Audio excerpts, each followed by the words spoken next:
oyagala okutikira ebintu ebiri original kuva mu America ng'amasimu okuli iPhone n'essimu endala, computer, laptops, ebyuma by'eddwaliro, ebizigo by'abakyala, perfume n'ebirala bingi, weekwate Nairo Cargo Carrier e Boston okutikira ebintu bye byonna. Teweetaaga kutambula kubinona, beesige babikuleetere w'oli. Nairo Cargo Carrier ekuguliza ebintu ebiri original ku mikutu gyonna mu America nga Amazon, eBay, Apple, Walmart, Best Buy n'emikutu emirala mingi. Olwo ebintu bino n'ebitikka ng'ekozesa emmeeri oba ennyonyi okutuuka w'oyagala. Nairo Cargo Carrier tusangibwa ku kizimbe Masengere Emengo okulira na BBS Telefina. Okumanya ebisingawo tukubire ku simu 0700 389 155 oba 0700 389 147 oba ku website www.nairocargocarrier.com. ebintu byonna osobola okubifuna naye ebiri original nga biva mu America. Nairo Cargo Carrier yebireeta.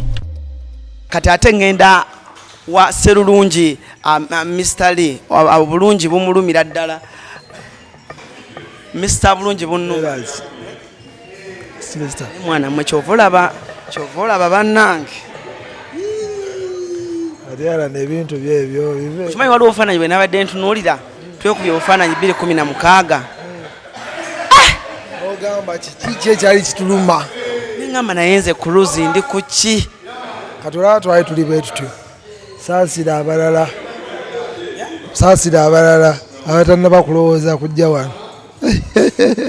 okukola kuno wama kutegeeza ki eryo basically naddala mu abayimbi ababeera ku stage abakola working out kyamuwendo eri ebintu biringa bisatu. Ekisooka gwe ng'omuntu ffe ng'abayimbi tulakinga ebintu bingi nnyo bye tusobola okukola nga tetuli ku stage. Osobola okubeera nga oli invested mu music okuva kisooka paka ekisembayo nga oba toli mu nju muwuliza music, bw'oba toli mu nju oli mu baala oba toli ku stage oba studio bwebityo. So gym ojja n'okyusa environment obulamu ne bukyukamuko. Ekyo kimu. Then ekirala ng'omuyimbi kyopackaginga ojja n'okolamu kabe bawala abo walaba engeri gye bakolamu gym olaba nga banjawulo mu ngeri emu oba endala. Body bazishapinga naffe otwala mubiri nga tugezaako olabika obulungi bafaani bafaabo ate banyumirwe nga bakulaba kintu kyobagamba nga nabo bakola ki bakiraba. Then ekintu ekirala kya body fitness ku stage tubeerako tubuukabuuka tukola okulimba okumwaka gutandika paaga okugwako bw'oba omubiri tegusupportinga nagukozesa training oyinza okukolapsingira ku stage oba n'ofuna injury ku stage n'ebiringa ebyo. Tekibakosa naddala mu nnyingiza mwe ng'abayimbi okugamba nti naye muganda wange akasente okukasaamu ojja emirundi emeka then otubulire ne income wise tekibakosa. Gym ekituufu kiri nti eri expensive but bw'otunula mu biri byonna bye nkugambye olaba nga era ogyetaaga. Kiringa omuyimbi ogamba nti bana shooting a video is very expensive n'ogamba asijja shootinga. It's literally part of the game.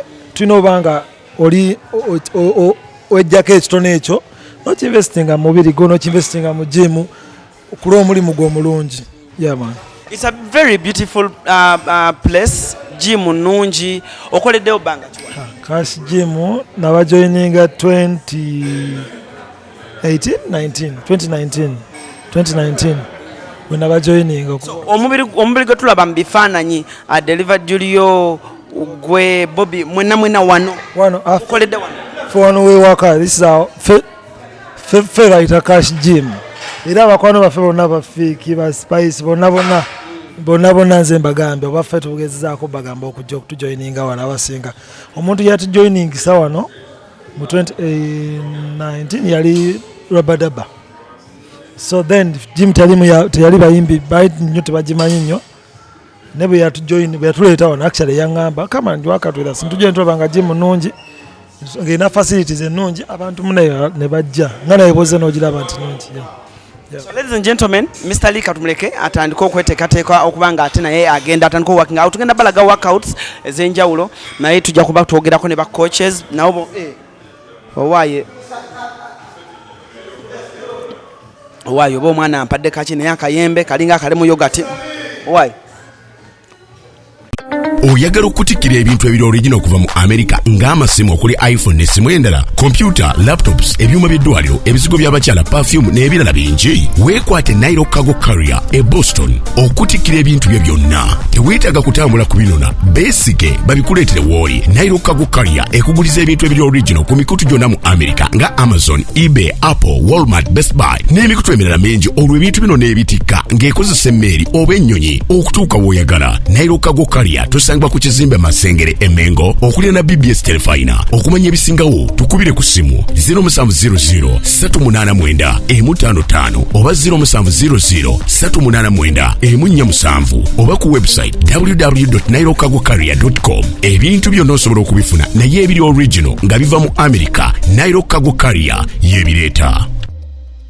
Okay, kale so tukyeyongerayo nabagambe tuli ku cash gym wane muyenga bagambi ba celebrities banji nnyo olunaku lero benguddeko wano nga bakola Lee omulaba agenda maaso n'okubanga ate ya working out bulungi nnyo, and of course tuli ne coach agenda maaso n'okubanga ate akoza ba celebrities, but ba celebrities bano si kyangu bakozesa naddala okubafunira time cause bagala bafaako bagala obudde betaaga everything, you know, banji bosanga wano. But anyway, kasuka tubuzeeko n'oluvannyuma tutandikiraawo tutandise okulaba ssebo. Kale so nayo bwente. Nze bampita Dean's Fitness. Dean's Fitness. Wera no cash gym. Straight one no cash gym. 24 hours. 24 hours. Okay. Yeah. So kumacha paka regular. Naye mubeera mukone ku appointment olumu osikamuko naye olina okudda. Okay. So wano gym egala usami. Gym it depends wabeerawo peak times so okugalawo n'essaawa 4. But most times reception egala saa nga 3 kitundu awo. Naye nga by 6 in the morning tubeera open.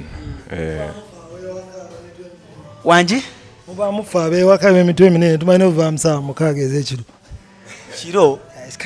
Nova no mujimu n'ogenda ne mu show. No bwemba nfunye obudde nga bwakiro nga mpulira njagala kujja. Eyo personal trainer wange era nzija buzi naye. Tujje ntukola twekanga obudde saa 6 and then you leave. But gym egalawo sawa sinya. Yeah, but it depends. Nzendi wawaka. Sure. So it's a hard task. But anyway, coach, twetaaga okumanya. Buzibu ki obuliwo na muyita muhaso because man okozesa aba celebrities ekyangu abamu bajjanga bamanyi nze just kola mbya abakozi bya Snapchat bya Instagram naddala abakyala abasinga webatyo naye ffe nga bacoach tukugambirawo straight tukugamba olina okubeera consistent, olina okubeera serious. Otabeera consistency is number one. Otabeera consistent tolina kyogenda kufunamu. Tojja kufunamu, ojja kola nga tolaba eventually bikutame obiveeko. Abantu bagamba abamu ba corporate class naddala abamu abalowooza ng'enkola gye nkugambye eyakatugenda tukolemu bagamba mbajja eno ne mufuuka bakambwe. Omuntu azasudde sente ze ate muli bakambwe bakochi mufuuse bakambwe. Tetuli bakambwe. Owaje wazze kola va ku simu wazze kola. Andi kidepending ku client kyabeera akugambye. Mulimu abamu abajja agamba kanzija I want to change my physical appearance. Oyo boy no mugamba my friend better serious.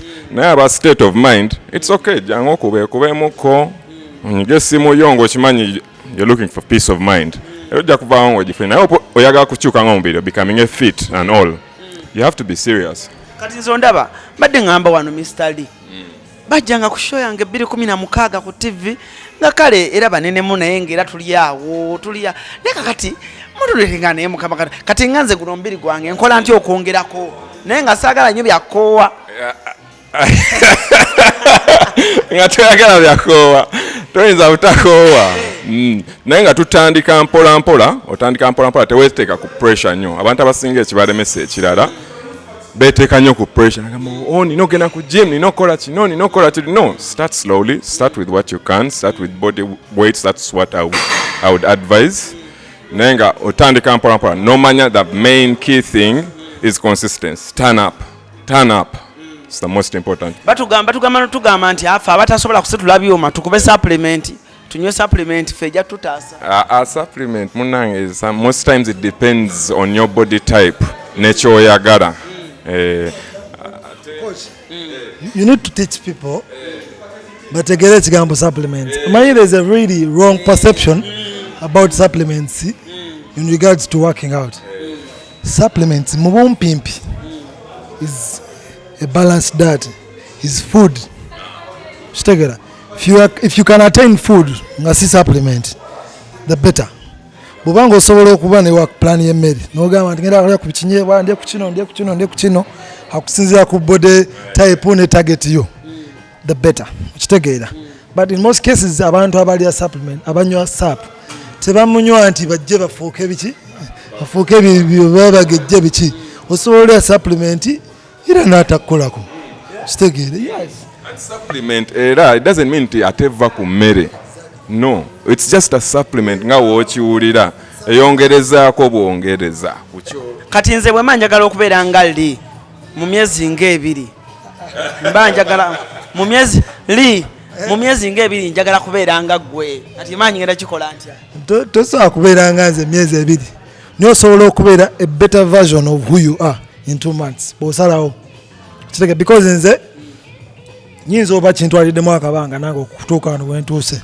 Kitegeera naye mu myezi ebiri nga weewaddeyo ne bwe guba mwezi osobola olaba enkyukakyuka ku lugendo lw'oyagala ofuuka. Kitegeera. Ne kati coach waliwo aba balance katulaba nga Lee ali balanced ne waliwo abamu betusanga eno ng'alinga Lee paka wano kati eno ngala ni CRUZ. Working out abeera abata balancing nga waggulu oba akolayo nnyo wansi akolayo nnyo buli omu abeera n'obuzibu bw'enjawulo. Waliwo abanyumirwa okukola omukono omusawo omukono nga munene nga guli eri ate shoulder nga osobola nakumalayo shoulder nga ntono. Kati abantu abasinga batakozesa abakochi bwe obuzibu bwe basanga. People do what they enjoy more. Kiki oyogera ku bavubuka abasinga okujja mu gym nga bo bazzeeyo because bakole emibiri bagende bapatizinga abakazi simanyi abakazi babagala simanyi abakazi bagala kalowoozi kikoyinza owa abavubuka bwe bati? Naye buli omu abeera n'ekimukolera sinza okubaga nti ate temukola kino temukola kiri. Oli wabanga kyekimukolera nga kyekimunyumira mu bulamu ajja kuba ekyuma agenda abakazi bapetizinge. N'abanoonya fitness nabo bajje bakole fitness. Abaagala okubeera nti bali well built nabo bajje. We welcome everyone. It's a good state of life. Yeah. Nga tumaliriza kalowoozo kikoyinza okuwa ba artist abata working out. Ba artists abata working ababeera on stage bayimbi bazanyi ba film. Ebyo bagamba bingi naye kamba gambeko ebiri ku tip of my mind. Working out is emirimu gyabwe sigirimu but with the people I've worked with nga Mr.Lee nchimanyi gistressinga nnyo. First of all it gives you peace of mind. Bajje bakole it is never batebazze mu gym balikolere yonna yonna gye bali babeere consistent for at least a month or 2.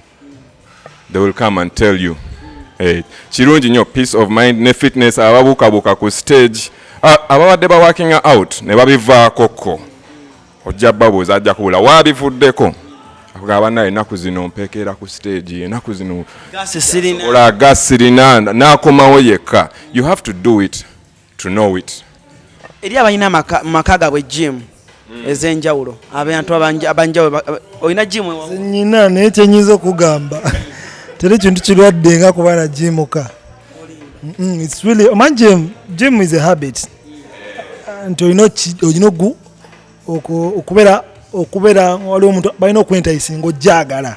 Kitegeera buli lwojja wano eno n'otunula ku body types ez'enjawulo eziri wano ofuna amaanyi agakola naye obeera ewaka. Nze nagula ebyuma lockdown naye nkubulira amazima Allan nabigulira abaana abawaka era nabo kubizanyirazanyirako sikwatangako ku byuma ebyo nze nabikwata mu kaawo ngebigaana. Gym ekyagiteesaawo nti we have different people that come here abakuzaamu amaanyi. Nze eddiini waliwo lwenzija nga siri mu vibe mwana nga ndi munafu obanga tusebase bulungi oba ki nabeera wano nakupushinga ogenda nga olina kyofunyewo kyotasobola kukola nga oli waka. Kitegeera so abantu abalina zijimu waka ebiseera ebisinga nze okusinza ku kyendabye muzannyo mungi. Omuntu nga alina jimu waka coach osobola okugendayo n'omuyambako butereevu wabanga akoze appointment nga tutegeeraganye namba abajja kuntuukirira ku social media sijja gigabira wano. Kale cash gym wetuli ALLANCRUZ gemanya nange saayo nange ndikuba ntandika guno omukono guno mujja kuddamu gulaba nga ate mubba nnyo. So otherwise for now muganda wange ebintu by'omubiri bino nabigezaako naye it's a job, but anyway katuli cash gym. Omwana bwakwetolooza yonna na gym nga bwefaanana, bw'aba akulaze gym bwefaanana, really eri clean, ewunya bulungi, erimu fresh air, ka music kalungi, buli kimu kirungi nnyo nnyo nnyo nnyo nnyo wano ku cash gym. Kulaze ba celebrities ab'enjawulo, fake filmmaker,